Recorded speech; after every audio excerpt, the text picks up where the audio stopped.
Well, as the U.S. announces sanctions on Tehran, Western diplomats are urging Israel to use restraint in response to Iran's attacks. The foreign secretaries from the U.K. and Germany met with Prime Minister Netanyahu today, along with members of Israel's war cabinet. Afterward, David Cameron said that he hoped that anything Israel does is limited and as targeted and as smart as possible. Despite the good intentions, Netanyahu wanted to make one thing clear. I thank our friends for their support for the defense of Israel. And I say this, both support in words and support in actions. They also have all kinds of suggestions and advice. I appreciate it, but I want to make it clear. We will make our own decisions, and the state of Israel will do everything necessary to defend itself. As Israel contemplates a response, Iran issues a warning. If the tiniest invasion is made by the Zionist regime against our homeland or our interests, they must be certain that they will face a very massive and harsh response.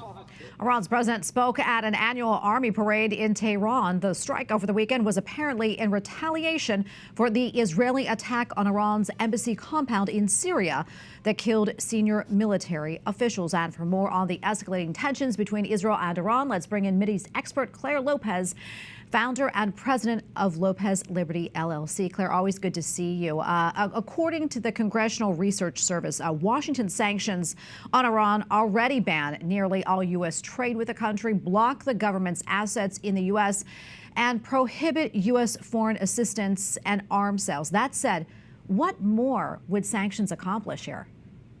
Well, I mean, here's the thing. So back in 2015, when the JCPOA, Joint Comprehensive Plan of Action, or the Iran deal came into effect, there was wording in that agreement that prohibited, no, I shouldn't say prohibited, called upon the Iranian regime to not develop, produce, sell, export missiles and drones. Now that wording expired last October 2023. Other sanctions then were imposed by the United States. And more recently now, there have been sanctions imposed against not just the drones and the missiles, but also against Iranian oil exports, energy exports. The problem has been, though, enforcement. There has been little to no enforcement of sanctions so far imposed against the Iranian regime, whether it be for the drones and missiles, which they're selling openly to Russia to murder Ukrainians, or for the export of oil and natural gas to places like Iraq and China.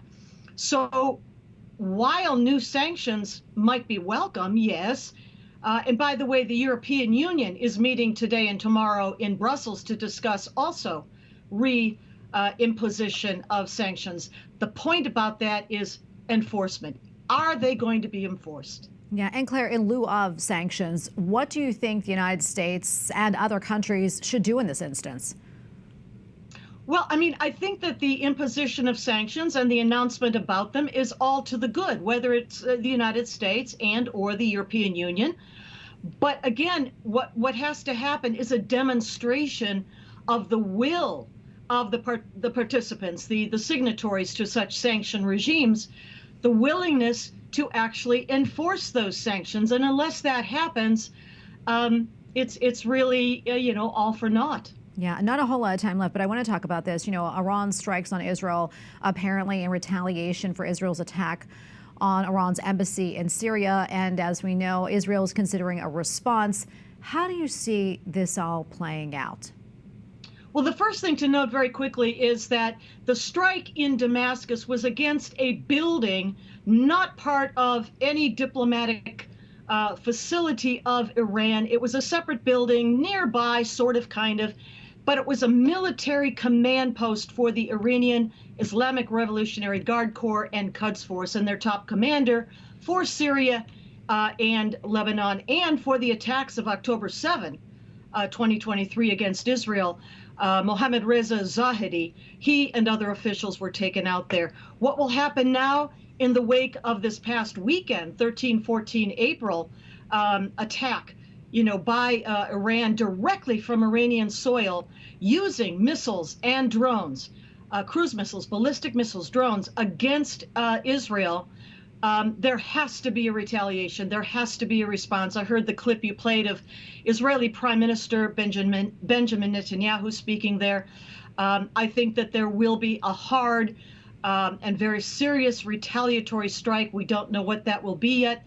Could be against oil production, export facilities, for example, or maybe against some of the Islamic Revolutionary Guard Corps, Quds Force, command and military facilities inside of Iran. But I think that retaliatory strike is coming. Clare, we're almost out of time, but I quickly want to ask you this in about 10 seconds or so. How concerned are you about Iran's nuclear capabilities, and how concerned should we be?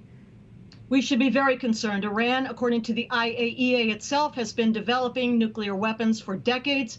In my personal opinion, I think that they probably already have a small handful of warheads, nuclear warheads. Whether they've attached them yet to the nose cones of their missiles, maybe not yet.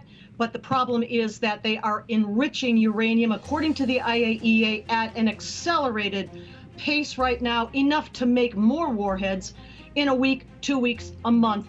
And that has to have us very concerned. Absolutely, Clare. Thanks so much for coming on. I always appreciate your insights. Thank you.